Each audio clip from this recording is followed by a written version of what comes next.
Well, thank you. Really appreciate the introduction here. And I just want to welcome so many of you that are taking time out of your day. We had just a great number of registrations for this, and so many of you are joining us live today. So clearly this must be an important topic, or at least a topic of curiosity for you. Privileged to be joined by Ken Modest from Underwriters Laboratory. And what I'm going to be doing is just providing a bit of a backdrop before I turn it over to Ken to continue discussing this very important topic. So bear with me here for just a moment. Just wanted to take us back and do some level setting that when we consider engineered systems, let's recognize that everything in these systems happens for a reason. They were designed to operate in a deterministic manner, a repeatable manner, and the cause and effect model here means that the cause of something leads to a known effect. That is all part of being an engineered system. And when we discuss cyber risk and hazardous locations, discussing critical infrastructure and mission critical systems, for instance, keeping this in mind is very useful to us because it gives us that foundation to appreciate all the engineering that goes into why these systems operate, and then also the elements of risk and how they can actually alter that operation. And that's precisely why we want to discuss this topic, is what can we do to mitigate some of that risk. So our objectives at running mission critical systems really are to run the operation safely and securely, and all of that provides us a path towards serving our customers, our constituents, meeting our business objectives, and for individuals that work in these environments or with these environments, like plant managers that are looking for certain types of information on the operation, like productivity, efficiency, performance, or the operators that are actually managing how things are performing in the system, monitoring and diagnosing information, or of course the maintenance personnel to manage these systems throughout their life. These are the objectives, is how do we ensure that we have 24/7 operation safely and securely.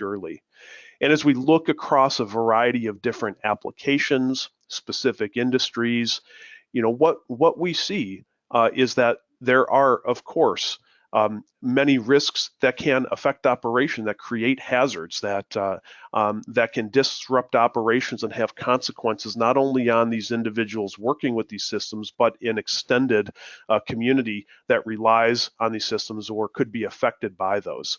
So if we look at the nuclear industry, I think this one is fairly obvious in its criticality as an operation here. And disrupting a nuclear facility can of course have far-reaching consequences.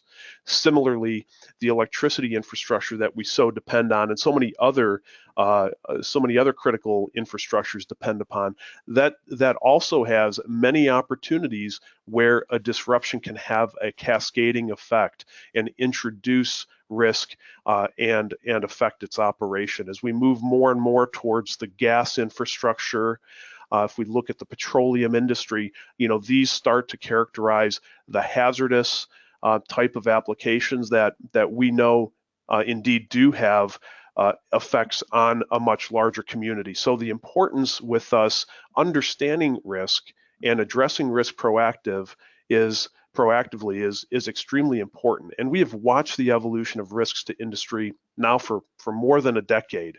And what we consistently see is that as systems grow in scale, as they grow in complexity, as more and more connects to it, we're seeing a higher degree of risk, and we're seeing the threats that are targeting such systems also evolve and to become even more emboldened, if you will, to have to be affecting these systems in a way that have even further reaching consequences.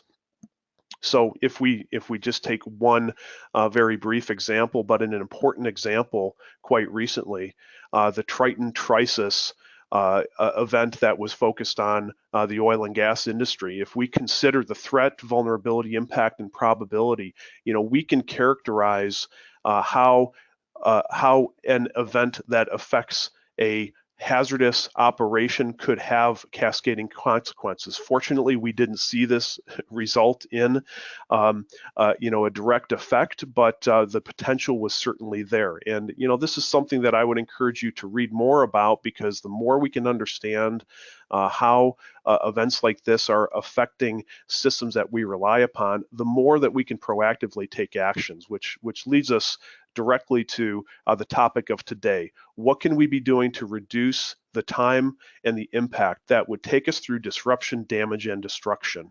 And that's exactly what Ken is going to be talking about as he helps us understand how we can be striving for an acceptable level of risk in the systems that we rely upon, and how we can bring a balance to safety and security as opposed to making compromises where we might have to give up safety or security as we focus on protecting these very systems.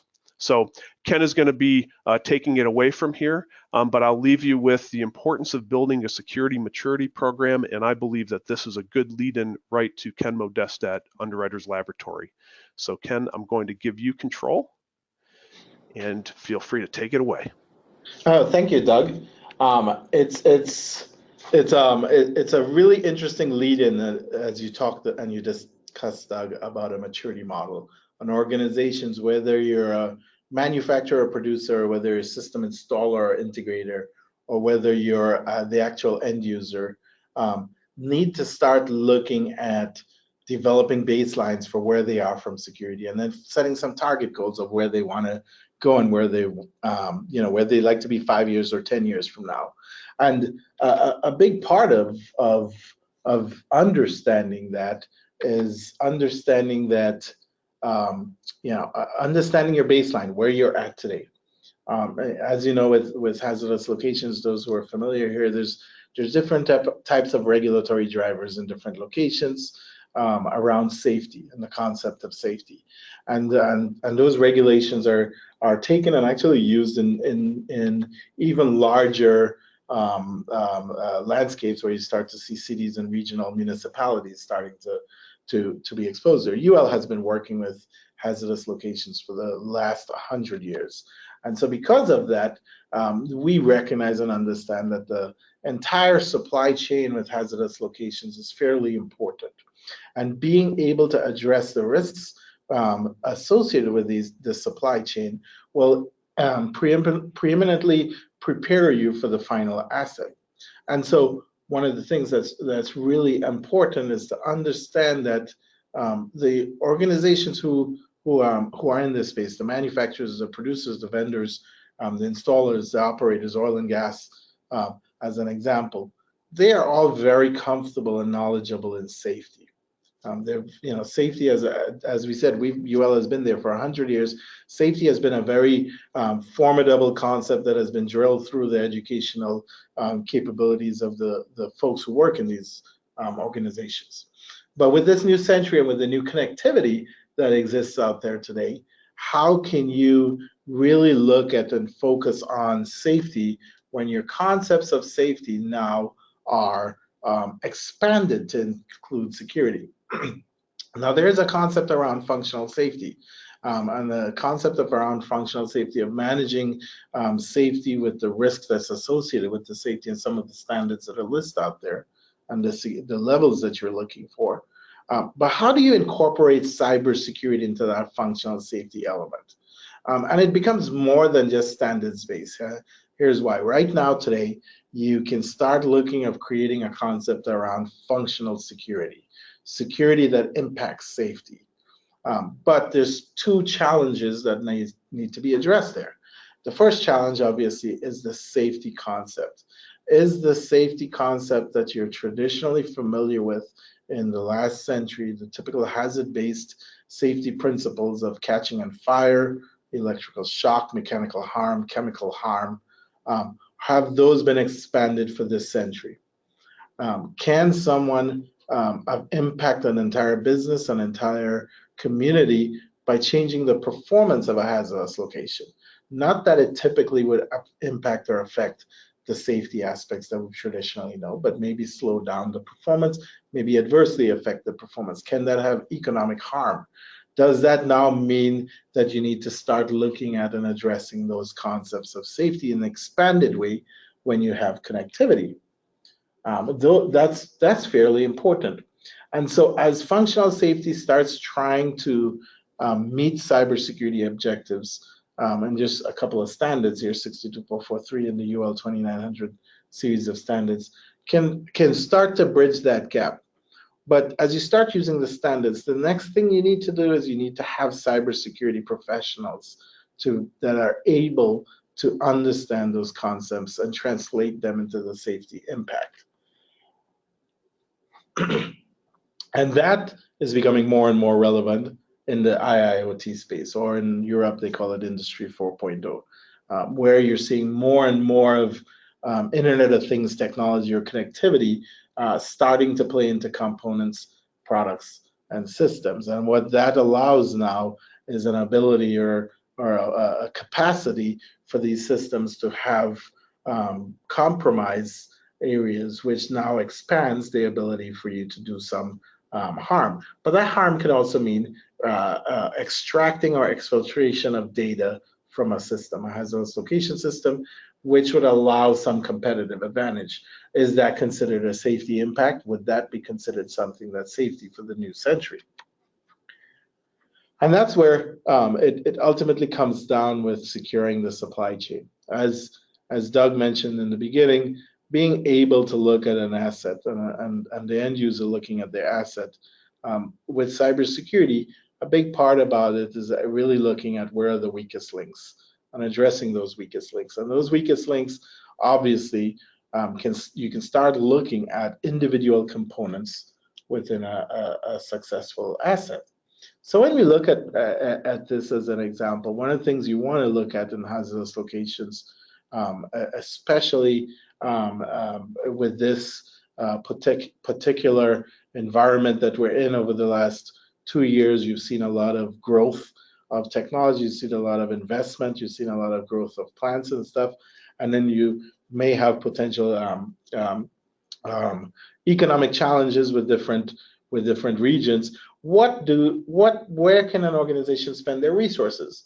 So what you want to really focus on is the risk part. And I wanted to cover here 3 high-level areas that really tries to address cybersecurity in general and why you only focus on the risk part. So in cybersecurity, if you look and focus on the threat, that's the person or the entity or the organization who wants to do harm, who wants to exfiltrate data.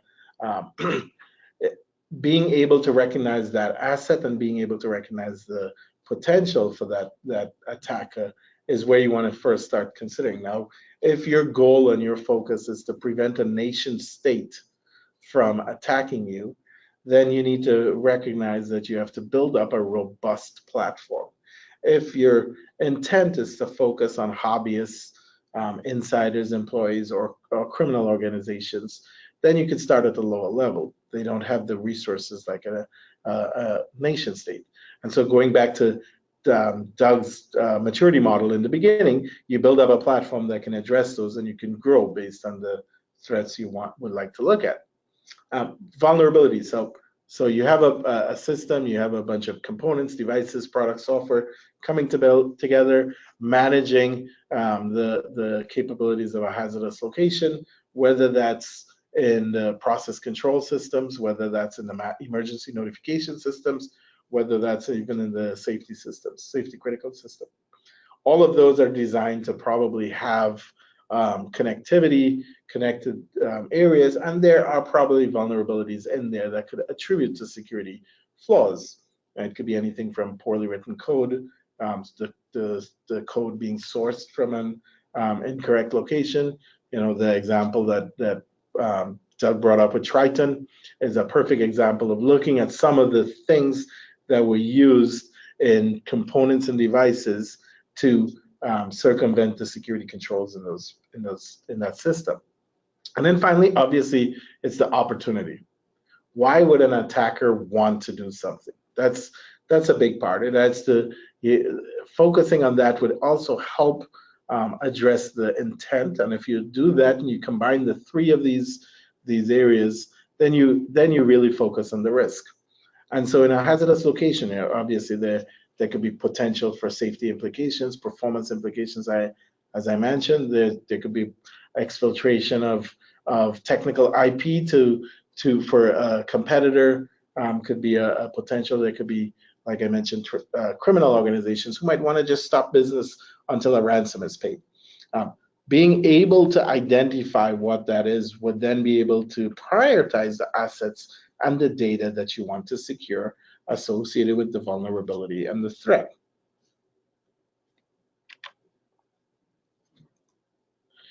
So what we really want to focus on is how can you really do that in your supply chain?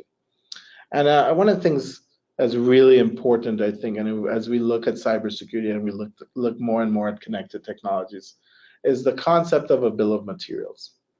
And so there's a very knowledgeable and a weird capability called the hardware bill of materials. You're building a device, you're building components, you're building a full system. You have a list of all the parts and the components, where they're coming from, how they're sourced, and their capabilities, how they can withstand to certain temperature, heat, cold, everything like that. Now, in all those products, those components, those devices and systems, there's less and less capability around the software bill of materials, because this term has only started coming out over the last 10 to 15 years or so. And this becomes really relevant because more and more now you're recognizing that if you are an end user acquiring equipment for a hazardous location and you were buying an equipment from a vendor and they didn't have a hardware bill of materials, or the components that they use in that hardware bill of materials were sourced from non-reputable sources, you would know about that. And how you know about that is you would know about it from the testing, the safety testing that was done, the functional safety that would be done, because it would go in and examine all those hardware components. But that's not being done at the software level. And at the software level, there's an equivalent level of software bill of materials. In any organization, when you have software developers, firmware developers, cloud system developers, mobile app developers, developers of middleware software connecting one system to another, and this is applicable to anything running software. So anything with technology to run software. That can be sourced where the organization internally can develop it themselves. And then if they develop it themselves, then your risk associated with that would be poorly implemented code. The next example would be purchasing software, from a vendor that has it commercially available, or going to someone and having them externally custom write that software to you.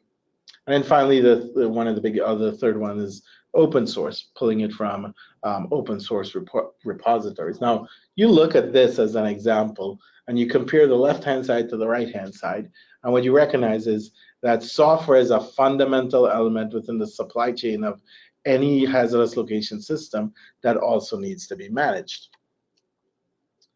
Let's use a typical example in this software composition analysis. So what does that mean? What does the term software composition analysis mean? Software composition analysis is where you can take software, you can take firmware, and you can build that software bill of materials. You can build up into the contents. And in 2014, a Synopsys engineer discovered a SCADA software package that was available on the web. And that was available with 700 known vulnerabilities. That is important because is 700 a big number, or is it a small number? If you had 700 in one and you had 1 million in another, that 700 seems to be a little less number of what you would put attention to. But what this means is there's 700 potential weaknesses that are known publicly. So it means that somehow the products and the contents of the product in the SCADA system had software weaknesses that were discovered, that were patched, and publicly disclosed. But the SCADA manufacturer didn't have that incorporated into their software bill of materials. So if we remember the previous slide and we use that as an example, if you're buying commercial software as an example and adding it into your product, and that commercial software has 100 known vulnerabilities, and you didn't acquire the latest version because your project took X amount of time and you started with version 1 and it's at version 4, which addressed a lot of security risks, then you're producing a product that's going out to the marketplace with known vulnerabilities that bad and good guys would be aware of. And that becomes really, really significant. Now you look at an example here of some of these things that were identified. At the bottom, you see some of the third-party components that were providing some of these findings. OpenSSL is a cryptography, open source cryptography library. And as an example, you're looking at if someone wanted to attack the cryptography, and it's most likely used in the SCADA system to secure credentials, like passwords, keys, it's probably used for communications. And if someone wanted to circumvent that, there are weaknesses that are already published and known that you can easily find and ways to exploit it. So the big challenge with your supply chain now is you have provided your bad actors with ways into your systems and public ways on how to defeat it. And until you determine that these components are part of your supply chain, you won't know that, and you won't know that these are open access areas for a bad attacker. And so, as that, if you look at those challenges, here's a report that came out from ZDI on HMI Software, which manages the SCADA systems. And as you look at some of these things, the software composition analysis tied in with what software developers are doing, a big focus on addressing these items can start putting arms around the challenges that you have in hazardous locations and ensure that you're well informed of where the risks are and how to mitigate and manage them. So what does that mean for this conversation? Let's run through some of these common attack mechanisms that we know typically would happen in the cybersecurity world. It's typically malware. So there's viruses that could come in somewhere, viruses that can come in somewhere through some either through your supply chain or through users of your system, or some type of portal or access into your system that can bring in malware. And Triton as an example. How does that impact the system? Well, what that means is those things are usually typically written to affect or take advantage of weaknesses, software weaknesses that are deployed. Same thing with the ransomware. So as you start looking at your supply chain, what you want to do is reduce those vulnerabilities. You want to reduce those weaknesses, because the first thing a bad guy will do is write it for known weaknesses out there, known vulnerabilities, with the intent that they could affect systems that haven't been patched and don't have mitigating plans for patching. Advanced persistent threats and APTs, we'll jump over that a little bit. Those are usually associated with really high-end nation-state activity. But what you typically want to see with those is they go into systems and really take a good examination of the flaws within those systems and build in mechanisms to circumvent it. The more you reduce those flaws, and the more you get an understanding of where they are, and if you can't reduce it from patching, you can put mitigation around it. You can put up more and more robust perimeter defenses for those APTs.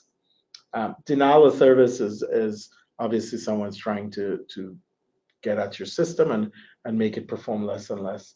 And then the typical common ones to attack your employees: phishing emails that would then get something onto the network slowly to get into the hazardous locations, or trying to brute force or backdoor in. So one of the things I always talk about when I see brute force or backdoors is as your supply chain, you should not have any backdoor into your system for remote troubling and diagnostics.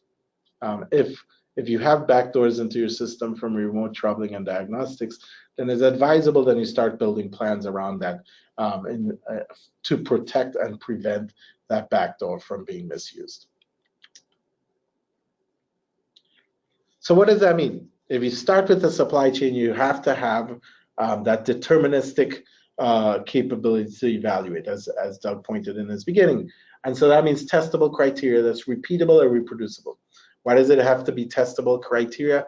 You have to be able to take these products and systems throughout your supply chain and run them through a rigorous process that is repeatable and reproducible, so you can validate and measure the cybersecurity hygiene on the products and systems. So let's cover some of those and what they entail. I wanted to cover, since I was talking about software here a lot, and the reason why is because software causes the majority of security flaws. It's either the software, the misconfiguration of software. And when I say software, it also means firmware. So if you're looking at an embedded device or a controller device, it's applying to the software or the firmware that's on that device. You look at the bottom left. It's a very complicated chart, but it focuses on some simple concepts and tries to tag some known capabilities with it.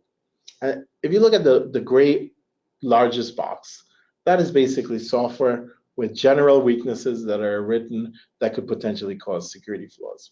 You want to minimize those as much as possible in your supply chain. You see a lot of organizations today asking their suppliers, what are you doing? Do you have coding standards? Do you have training practices for your team? Do you have code reviews? Are you using code analysis tools?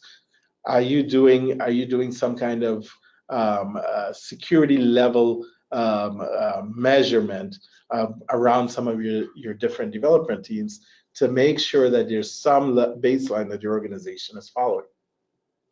Then the black circle looks at weaknesses that get converted to vulnerabilities. What does that mean? It means a weakness is a weakness until someone goes in, a bad actor, goes in and takes the weakness and manages to create a mechanism that he can exploit that weakness.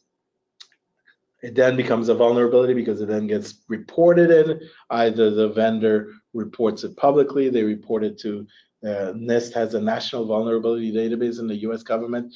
There's several others, but it gets reported somewhere and it gets aligned with, as you see, CVEs and CWEs. The software weaknesses and software vulnerabilities get assigned certain numbers. And so when you look at your components for your system, the devices within your system and the software that's associated with those devices, this is one of the inherent opportunities that any organization should be concerned about when addressing cybersecurity assurance.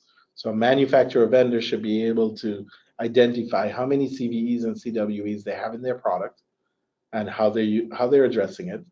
And an end user should be able to ask a manufacturer and a manufacturer vendor, what is their count and what are they doing to manage it? And those are typically done through software composition analysis and code analysis. So we talked a little bit about the software composition analysis, a way to break down that software, that firmware, to determine all the components within, just like a bill of materials. And doing that, then you could build up what's called the CVEs and numbers that are associated with that particular product, device, or entire system that can say, here are things we found in these products, devices, and systems that are known bugs out there in the field today. Code analysis looks at those software weaknesses that I chatted about and I talked about in the previous slide, where it starts looking at what are those software weaknesses implemented by software developers that could potentially move over to software vulnerabilities, the CVEs. And what you see with these two is, I'll repeat here, if I was an end user or an asset owner and I was putting out RFPs and I was putting out procurement requirements and I'm looking to address cybersecurity and cybersecurity assurance within my supply chain, I'll ask everyone within my supply chain if they have done these. And if they have, what are the end results? And your ideal scenario, which is usually never possible, but your ideal scenario is you should have never any public vulnerability in your product, so 0 count, or never any software weaknesses in your product, 0 count. That is typically not the case because you're not writing software that's only 10, 20 lines of code. You're developing large systems, and so typically you will have software that has some of these weaknesses written into it. You will have vulnerabilities that were incorporated.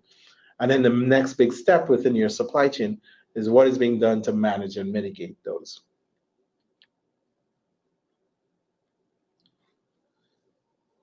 The next major element in addressing your supply chain and addressing the supply chain from a hazardous location perspective is something called security controls. It's fairly common across the world. It has been working since the 1990s and since the 1980s in the IT and finance world. And more as connected industries come together, you start to see these commonalities and best practices with security controls.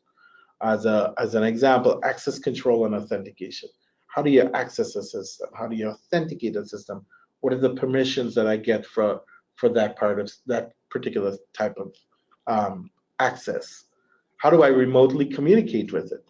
Remote communications could be anywhere from a direct cable all the way to wireless and wired connectivity that can be going through multiple different types of infrastructure. It can be going through cloud platforms. It can be going through machine-to-machine business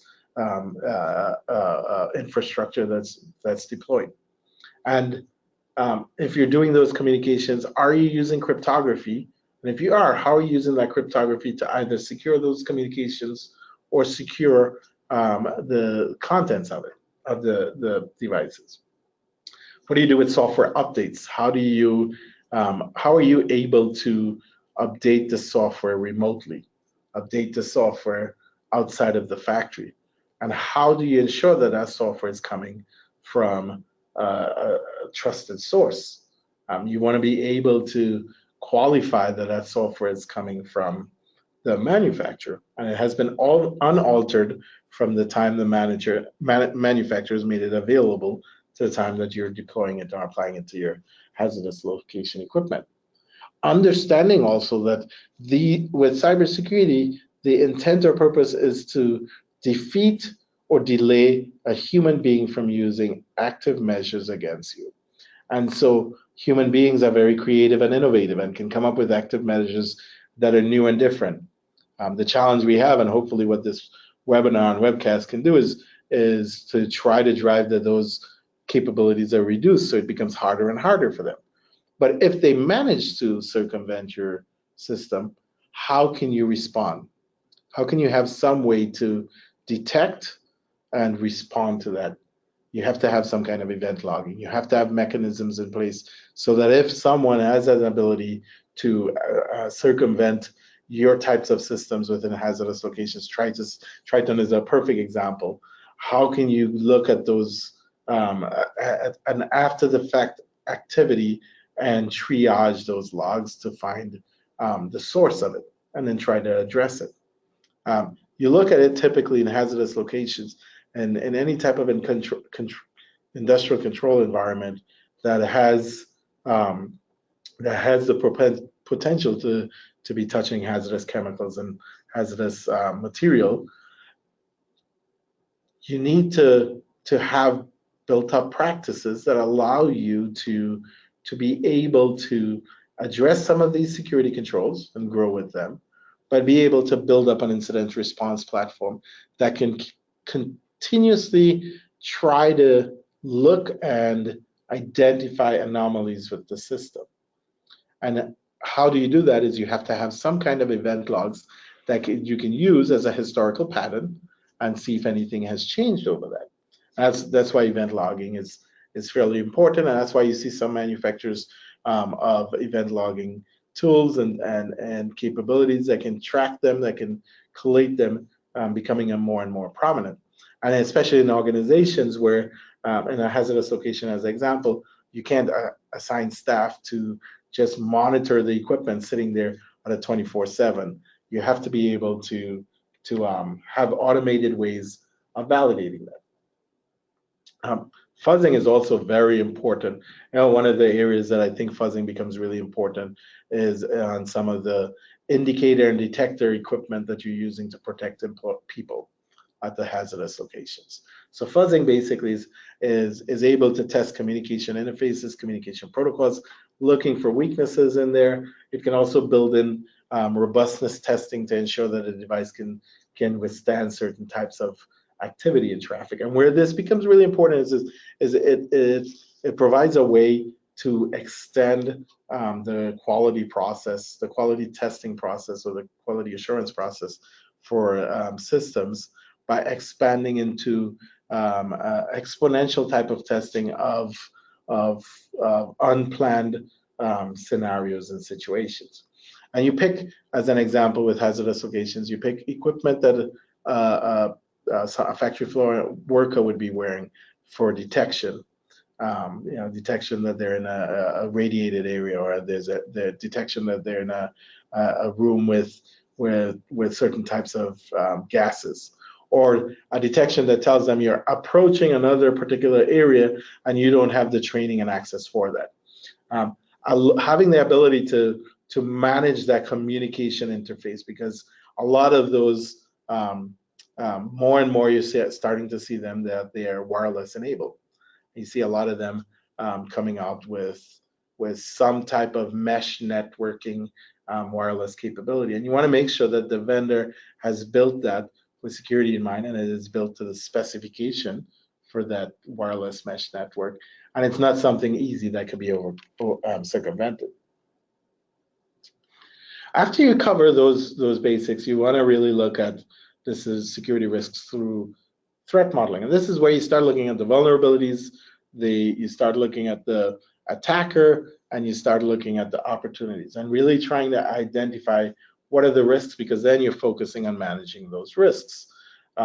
Obviously, what's important in there is discoverability, exploitability, reproducibility, and so when you start looking at your vulnerabilities and weaknesses, so your known vulnerabilities or your potential weaknesses, and they're in the hundreds of thousands, you can use a threat modeling model to identify which ones would be the biggest impact and start focusing on them. And so incorporating into your test criteria that risk management process of prioritizing and triaging the most important is very much required for you to start looking at the supply chain. But one of the things that you really need to encapsulate all of this with is what I like to call structured penetration testing. So what is penetration testing? Penetration testing is just hacking. It's a structured term for hacking. And you take your products, your devices, your systems, and you try to hack them.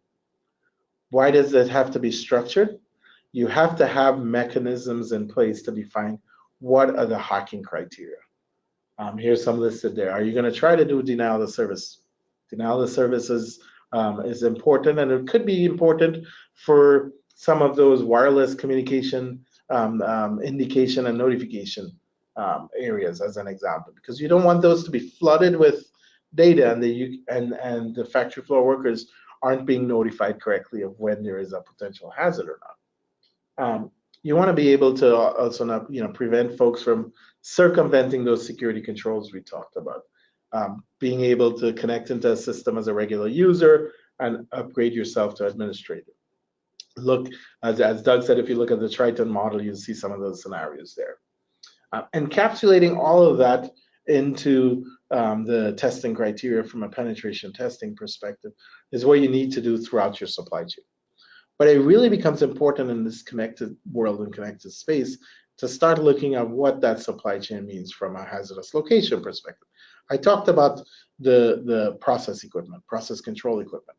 I talked about the hazardous location messaging equipment, indicator equipment to the folks. I talked about mass notification systems. So you have to think of the klaxons, the sirens that would notify vendors and organizations about the potential for risk. Those are usually built into and designed into the fire systems. They're usually on dedicated networks, but you're starting to see more and more IoT gateways coming into those platforms. You're starting to see more and more of those notification systems having a large notification body. So it's no longer 5 or 10 or 50 people. It could be the tens of thousands. It could be an entire community that is downwind from your particular factory. And so more and more of the communication paths are potentials for significant attacks, because they are used in a consumer environment. And so what those areas really try to address when you look at it from a hazardous location and the supply chain is, how do I focus my resources and the big parts that are associated with the risk, and measuring a way to address those risks. Measuring the way to address those risks, and measuring a way to evaluate, assess, and put a number on how those are met. That helps definitely with, as Doug mentioned in the beginning, building yourself a maturity model.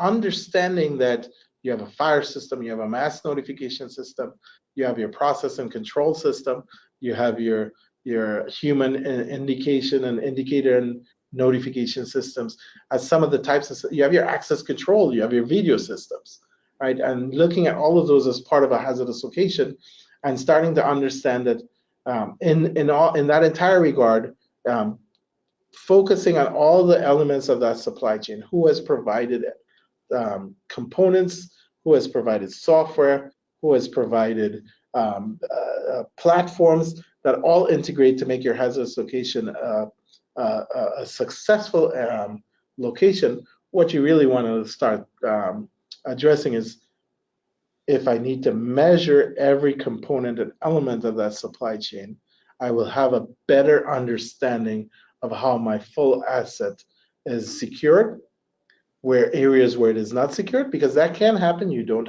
have the opportunity to patch. You have a product that's legacy, that's 10 years old, 15 years old, that has known vulnerabilities in it, and it can allow you and your organization as an end user to address those concerns. So looking at it from a manufacturer system installer perspective, figuring out what the components and devices are and the risks associated with that, and looking at an end user, figuring out a way to assess your entire organization and a way to procure those types of equipment is the best way. I want to end by saying here's some contact information for us. We will be at the Oil and Gas Sand Summit in Houston in October. I'd be more than happy to chat some more. I'll turn it back over to Carol and Doug for any questions.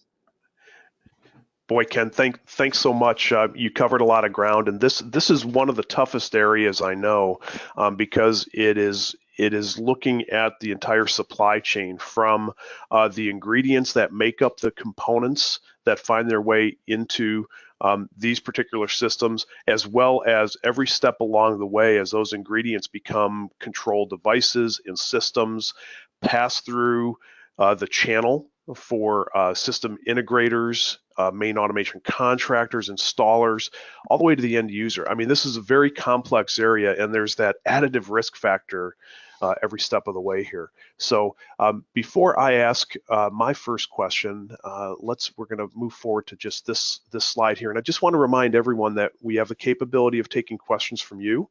So feel free to go ahead and submit some. We have a couple that have already come in, but we'll try and incorporate those into the conversation.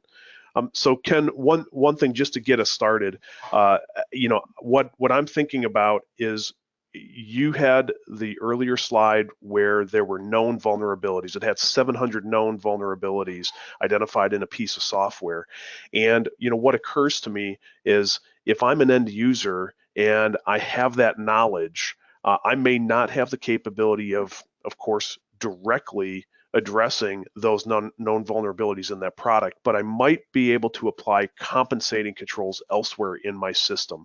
So the process that you're discussing here, where an end user especially builds that visibility, does this help them through that determination of what do I need to go back to my software manufacturer versus what should I be doing in my system to apply compensating controls?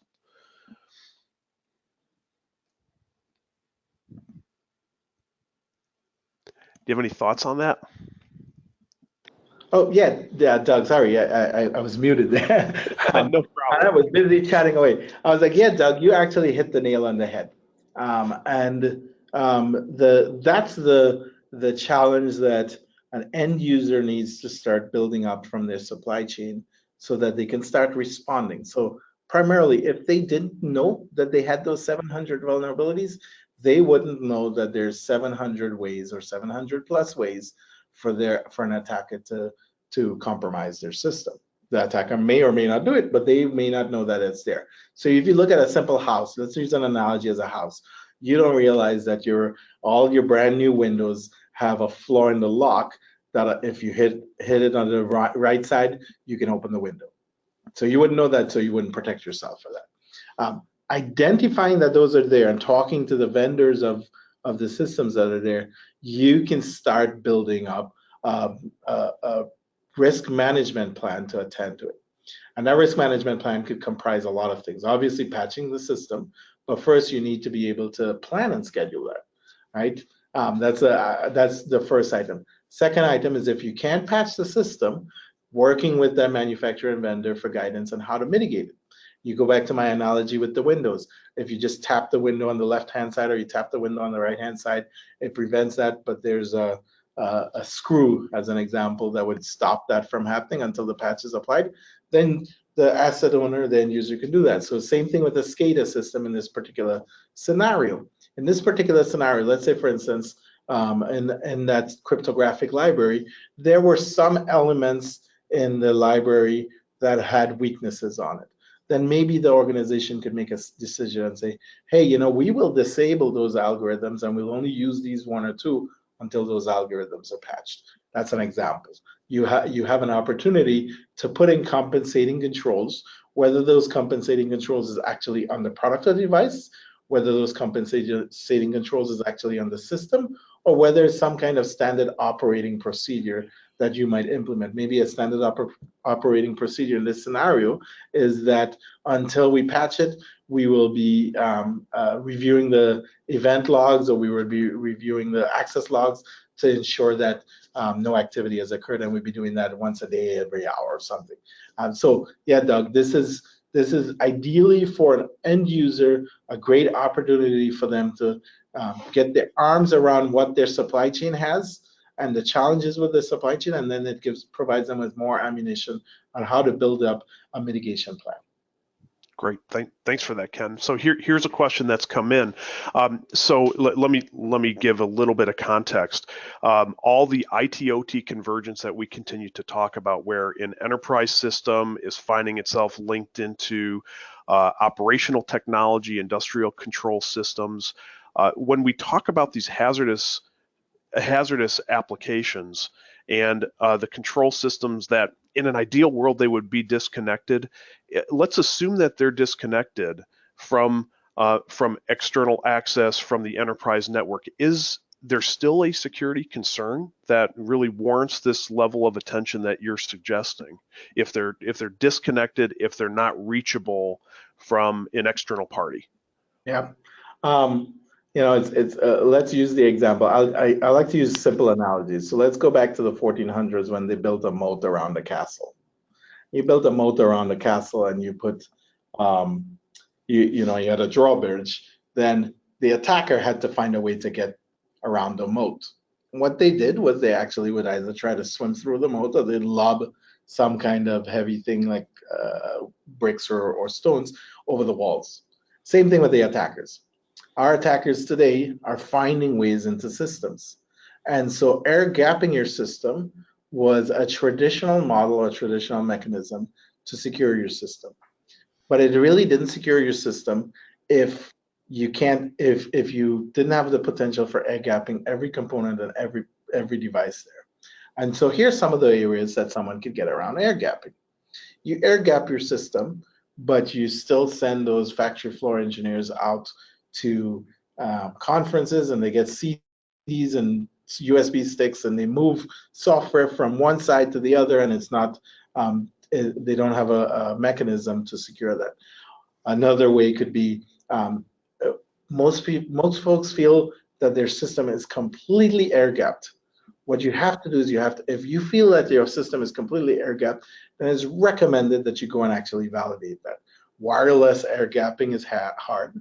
You end up having some wireless access points come up and show up into your factory floor, or your service providers doing diagnosing and troubleshooting might disable a part of the air gap so they can remotely connect. In essence, an air gap is one mechanism, but it's not an absolute mechanism, and it has been demonstrated to be flawed. You can continue to use air gaps, but you should make an assumption that there is a risk of someone still being able to infiltrate past the perimeter of the air gap. And so if they get past the perimeter of the air gap, what they can do should always be managed. No, that makes a lot of sense. This one ties back to the supply chain. Here, let me read this. What are some of the questions I should ask my suppliers to know what the level of risk is that is coming with their products? So to interpret that, are there certain questions that would be appropriate as part of the decision process for what is going to be added to a system, or are there certain indicators that an end user can be looking for to know the, say, level of security goodness of a product? There's a lot that can go out there, and it really is dependent on the savvy or the capability of the person asking the question. What I have seen in the past historically is I see a lot of RFPs or procurement language, which then requires a procurement specialist with a cyber capability. So in general, asking some of the questions would, like I talked about, asking how many vulnerabilities are in your product, asking how many software weaknesses are in your product. Have they done any of that? Have they done any assessment of that? What are their best practices that they're using today? Those are things that could generally provide you with a good overview. But unless you have cybersecurity professionals or cybersecurity experts there, or unless you have, you've broken down that question into such a detail that the answers you get can answer everything, it still wouldn't provide you with as good enough as a capability as opposed to, for example, the UL we have testing and certification where we certify products and systems to cybersecurity standards. And as you certify those products to cybersecurity standards, that gives you a good value of, has this gone through a rigorous process to validate. So outside of a rigorous process to validate by an independent trusted third party like UL, asking the types of questions that was on this webinar. What are the weaknesses? What are the vulnerabilities? Have you been doing pen testing? Have you been doing fuzzing? Have you been doing code and asks? And if you have, asking for the results after. You may be able to ask for the results. Some vendors may not want to provide it to you, but ask for what's open. What are the open issues coming out of that test effort? Because those are the open issues that are in the product that you're acquiring. Ken, it occurs to me, I would think that a product that an end user has acquired, an indicator of maturity from the supplier might be just seeing the release of patches and addressing vulnerabilities that do become publicized, just to indicate that there is an active investment that's being made in those products. Yep, that's another great indicator, because what it demonstrates is the manufacturer vendor, the organization has a process to respond to security flaws as they're found and to bring it back into the marketplace. So being able to see what they're patching and how they're patching, how often they're patching, and how they're regression testing that patching, part of their patch process, will also demonstrate that the organization and the vendors is doing some level of due diligence around cyber. So I know this was themed around hazardous locations, but what you've described here could certainly apply to any system, even if it's considered non-hazardous, right? Yeah, it can be applied to anything. I think that is any organization that's building an electronic component that they're selling to the marketplace, all the way to consumer. Very good. All right. Well, Ken, at this point, I think there's a few more questions here, but we're going to invite everybody to join the ICS forum if you'd like to continue this conversation directly, and you can continue to submit those questions, and we will answer those actively. So with that, I'm going to turn it back to Carol and say thank you to Ken.